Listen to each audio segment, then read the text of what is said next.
तो कहानी की शुरुआत सैम और हेजेल नाम की एक लड़की से होती है जो अपनी डांस की वीडियो बना रही होती है। पर सैम एक बहुत ही अनलकी लड़की होती है जिसके साथ हमेशा कुछ न कुछ गड़बड़ होती ही रहती है। हेजल सैम को गुड लक टॉयज दिखाने के लिए कमरे में आती है ताकि उसे भी कुछ गुड लक मिल सके। उसके पास बहुत से लकी टॉयज थे पर एक लकी पेनी की जगह अभी भी खाली थी। वो कहती है कि लकी पेनी के मिलने से गुड लक आती है। वो दोनों एक ही ऑर्फनेज में रहते थे और आज हेजल को अडॉप्ट करने के लिए एक फैमिली आने वाली थी जिसके लिए दोनों काफी एक्साइटेड थे। पर सैम का उस ऑर्फनेज में आज लास्ट दिन था क्योंकि अब वो 18 साल की हो चुकी थी और अब उसे कहीं और रहना होगा और अपना ख्याल खुद ही रखना होगा। इसके बाद सैम वहाँ की हेड के साथ अपने नए घर के लिए निकल जाती है। उसे वहाँ रहने के लिए काम भी करना पड़ेगा और उसकी नई जॉब अगले दिन 8 बजे से शुरू होने वाली होती है। इसके बाद सैम को उसके नए घर पे पहुँचा दिया जाता है और अगली सुबह वो उठकर काम पे जाने के लिए तैयार होने लगती है। पर उसके बैड लक की वजह से वो जो भी काम करने जाती है वो बिगड़ ही जाती थी। पर किसी तरह वो इन सब चीजों से निपटते हुए एक सुपर मार्केट पहुँचती है जहाँ उसे नौकरी मिली थी। वो वहाँ अपना काम शुरू कर देती है पर वहाँ भी उसका बैड लक पीछा नहीं छोड़ता जिसकी वजह से वो कोई भी काम सही से नहीं कर पाती है और इसीलिए वहाँ का मैनेजर उसे सुपरमार्केट के बाहर ट्रॉली अरेंज करने का काम देता है। शाम को काम खत्म करने के बाद सैम उस ऑर्फनेज में हेजल से मिलने जाती है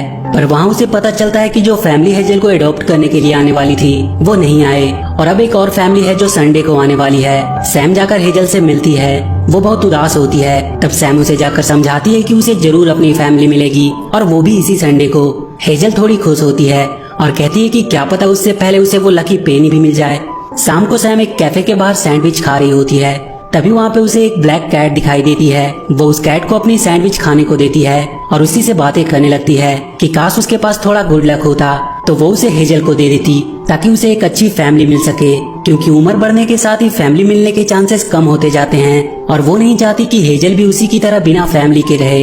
पर तभी वो कैट उस सैंडविच को लेकर वहाँ से भाग जाती है। जब सैम वहाँ से उठकर जाने लगती है तो उसे वहाँ पे नीचे एक गोल्डन पेनी मिलता है। वो उसे अपने पास रख लेती है और अगली सुबह जब वो उठकर अपने सारे काम कर रही होती है तो वो नोटिस करती है कि उसका सारा काम परफेक्ट हो रहा है। उससे कोई गलती नहीं हो रही थी। वो उस पेनी को गौर से देखती है और उसे आजमाने के लिए वो जानबूझकर वो सब करने लगती है जिससे काम खराब हो पर वो हर बार परफेक्ट ही होती है।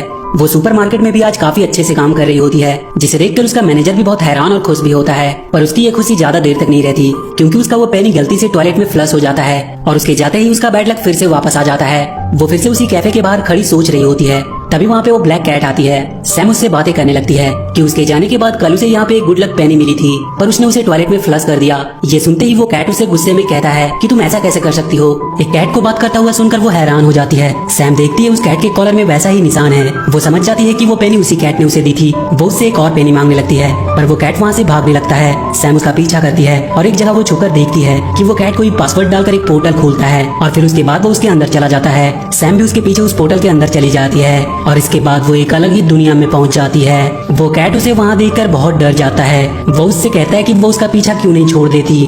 वो कैट उसे बताता है कि उस दिन उसके कॉलर से गलती से वो पेनी वहां गिर गई थी। वो पेनी लकलैंड वालों को इंसानों की दुनिया में भी लकी बनाती है और इसीलिए वो उसे हमेशा अपने साथ ही रखते हैं और यहाँ लकलैंड में इंसानों का आना मना है। तभी उन्हें कोई आता हुआ सुनाई देता है। वो कैट जल्दी से सैम को वहाँ छुपा देता है। इसके बाद सैम देखती है कि 2 लकी लेप्राकॉन उसके सामने आए जिन्हें बस उसने खिलौने के रूप में ही अभी तक देखा होता है। वो लेप्राकॉन उस कैट से उसका पेनी मांगने लगते हैं क्योंकि वापस आने के बाद सबको वो पेनी वहाँ के पेनी डिपो में जमा करनी होती है।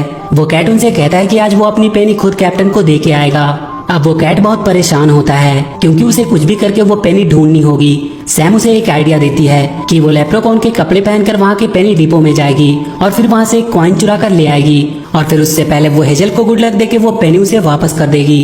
तभी हमें पता चलता है कि उस कैट का नाम बॉब है और उसे उसका आइडिया बिल्कुल पसंद नहीं आता क्योंकि पेनी डिपो तक पहुँचने से पहले उसे वो पेनी गेट पे ही जमा करनी होती है। तब सैम उसे अपने बैग के बटन को पेनी की तरह तब तक इस्तेमाल करने को कहती है। बॉब को भी उसकी बात माननी पड़ती है क्योंकि उसके पास और कोई रास्ता नहीं था। इसके बाद हम देखते हैं कि वहाँ की कैप्टन सारी कैट से उसका पेनी कलेक्ट कर रही है। बॉब सैम को वहाँ के दूसरे रास्ते से अंदर जाने को कहता है और वो जाकर कैप्टन को अपनी बातों में फंसाता है और फिर जल्दी से उस बटन को डालकर वहाँ से आगे बढ़ जाता है। बॉब सैम को अपने फ्रेंड जेरी के कपड़े पहनने को कहता है और फिर वो दोनों पेनी डिपो की तरफ निकल पड़ते हैं। वहाँ का नजारा देखकर सैम की आंखें खुली की खुली रह जाती है। वहाँ से आगे बढ़ने के बाद वो जेरी से मिलते हैं। बॉब जेरी को सैम से मिलवाता है और वो जेरी को कहता है कि सैम का यहाँ पे आज पहला दिन है और वो उसे वहाँ के पेनी डिपो में ले जाने को कहता है क्योंकि वहाँ पे जाना सिर्फ लेप्रेकॉन को ही अलाउ था। सैम जेरी के साथ वहाँ अंदर चली जाती है जहाँ पे वो सारे लेप्रेकॉन के साथ मिलकर पेनी पॉलिश करने का काम करने लगती है। पर उसी दौरान उसके हाथ में वही बटन आ जाता है और उसी वजह से सब कुछ गड़बड़ हो जाता है। सबको वहाँ से बाहर निकाल दिया जाता है। वहाँ से बाहर आने के बाद सैम जेरी को अपनी सारी सच्चाई बता देती है कि वो कोई लेप्रेकॉन नहीं है बल्कि वो एक इंसान है